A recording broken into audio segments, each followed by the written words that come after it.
Mr. Duterte was arrested in compliance with our commitments to Interpol. Hours before his arrival, Interpol Manila received an official copy of the ICC warrant.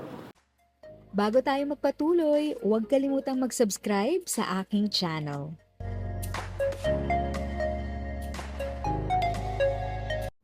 Magandang araw sa ating mga viewers. Pause muna tayo sa update sa mga balita tungkol sa SSS, social pension at senior citizen benefits. This is Tita Eda. Ang topic natin today based sa title, President Marcos Jr. sinagot ang mga issue tungkol kay ex-president. Nilaglag niya ba talaga?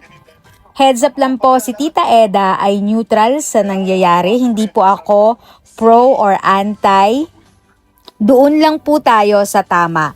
Sari-saring komento at madaming nag-unfriend or nag-unfollow sa mga kaibigan at channels at mga pages dahil dito. Heto po ang news clip ng press conference ni PBBM tungkol sa issue ni ex-President Duterte. Panoorin at tapusin ng buo ang video para sa dagdag kaalaman. Meeting today, this evening. The plane carrying former President Rodrigo Roa Duterte took off at 11:03 p.m. this evening and exited Philippine airspace. The plane is en route to The Hague in the Netherlands, allowing the former president to face charges of crimes against humanity in relation to his bloody war on drugs. The former president was earlier placed in government custody at Villamor Air Base after his common law wife, Hanilet Avancenia, and members of his entourage arrived at 9:20 this morning from Hong Kong on Cathay Pacific flight number CX-907. Mr. Duterte was arrested in compliance with our commitments to Interpol. Hours before his arrival, Interpol Manila received an official copy of the ICC warrant. This prompted the Prosecutor General of the Department of Justice to serve the warrant. Interpol asked for help, and we obliged because we have commitments to the Interpol, which we have to fulfill. If we don't do that, they will no longer help us with other cases involving Filipino fugitives abroad. This is what the international community expects of us as the leader of a democratic country that is part of the community of nations. So I'm sure that the details that surround what has happened today are familiar to you. I just wanted to make very, very clear and give you the facts for the departure of former President Duterte from the Philippines. Thank you. Thank you very much, Mr. President. Kanina po ay nagpaabot ng tanong ang mga miyembro ng Malacanang Press Corps at atin po itong sasagutin. Question number 1. Mr. President, meron po bang pisikal na kopya ng warrant of arrest laban kay dating Pangulong Rodrigo Duterte mula sa ICC? Oh, meron. This came in. Actually, it came in. I received it from Secretary Remulla. I received it at 3 a.m. last night, and I looked at it, and we went back and forth. 6:30, he wrote me again, and he said, "We have it already. We have the warrant of arrest from Interpol." And I said, "Okay, we'll put all our plans into place, and sige, let's proceed as we had discussed." Now that's what happened. So yes, there is a very clear document that will explain that will explain the basis on how we conducted this arrest of former President Duterte. Sir, is it okay if we give them a copies of the arrest warrant, photocopies of the arrest warrant? Would that be possible? Do we have limitations on that? We have the limitations, but we can. We have here the SILG, who has been, of course, part and parcel of the entire operation. We will provide the PCO with a digital copy. It has been attested by the Secretary of Justice and the Department of Justice as a lawful and legal warrant. We will publish it after this press conference, and you can use it as reference. These are, it's very simple. It's a request to the Philippine government from Interpol to enforce the arrest warrant.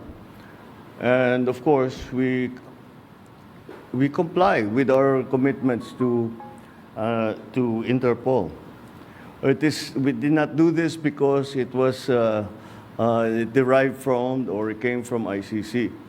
We did this because Interpol asked us to do it. And we have commitments to them, and we lived up to those commitments. Sir, thank you, sir. Second question, sir. Mr. President, sinasabi ng kampo ni PRRD na unlawful arrest daw itong ginawang pag-aresto sa kanya. Well, we followed every single necessary procedure. We had a very good basis on which to serve that warrant and to read him his rights. We followed all the legal procedures that are necessary. So I'm confident that if in further examination, you will find that it is proper and correct. Sir, third question from the MPC. Mr. President, may violation ba ito sa ating soberanya itong pagkakaaresto kay dating Pangulong Duterte? No. Bakit naman? Dahil consistent naman tayo. Hindi tayo tumutulong sa investigasyon ng ICC. Wala tayong meron tayong contact sa kanila, natural. Pero no, not on an official level. We didn't help them in any way.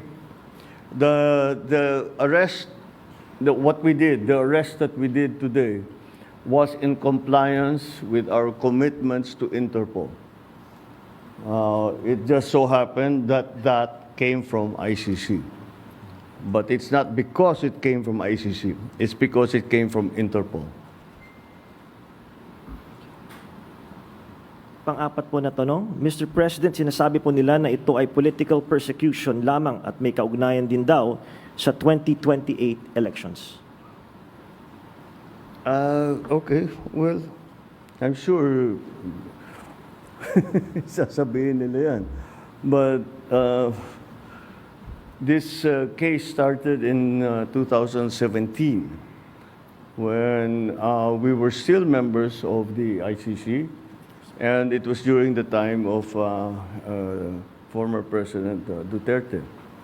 So I don't see how that can be political persecution on my part because it was initiated before I even came into the picture. So that would seem. But once again, we have to recognize that, you know, of course, it's natural for people to put lalagyan ng politika, kulay ng politika. Pero sinundan lang natin yung ICC, yung Interpol. Hindi natin kinakausap yung ICC.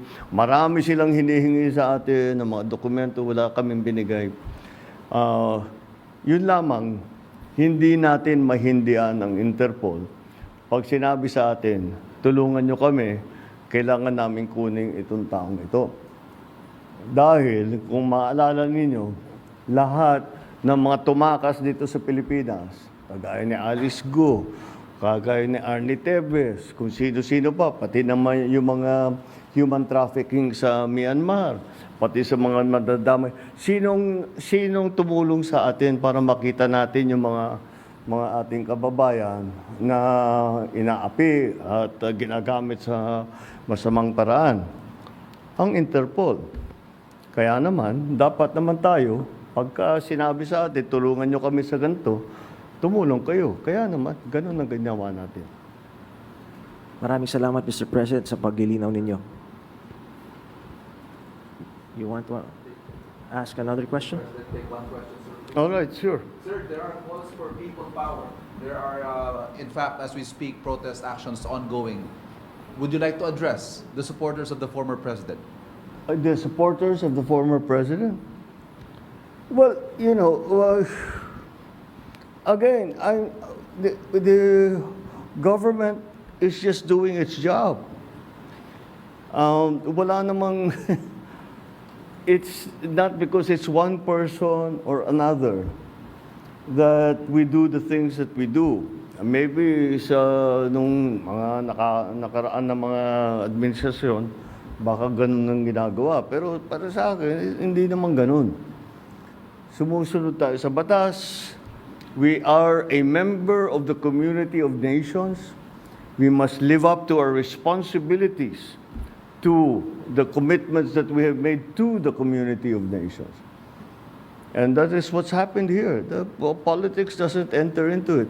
Bakit? Why that? You know, he's never going to be a candidate for anything. Why go after him? Di ba?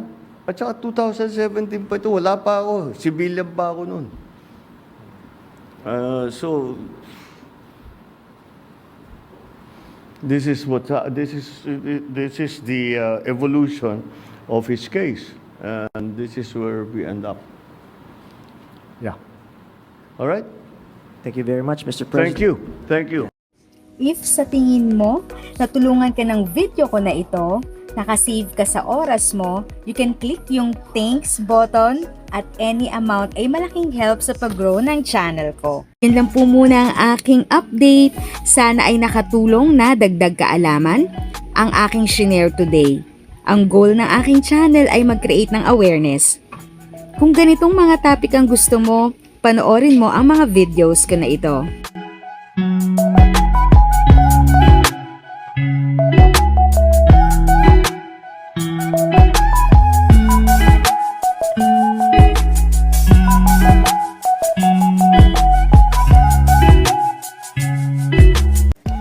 Thanks for watching! Kung may kapamilya, kaibigan o kakilala sa tingin mo ay magiging interesado sa video, please share or tag sila sa comment section. At syempre, if nagustuhan mo ang video, i-like mo na ito at subscribe ka na din. As always, feel free to write your questions, comments, and opinions respectfully. And continue to be a blessing and stay safe!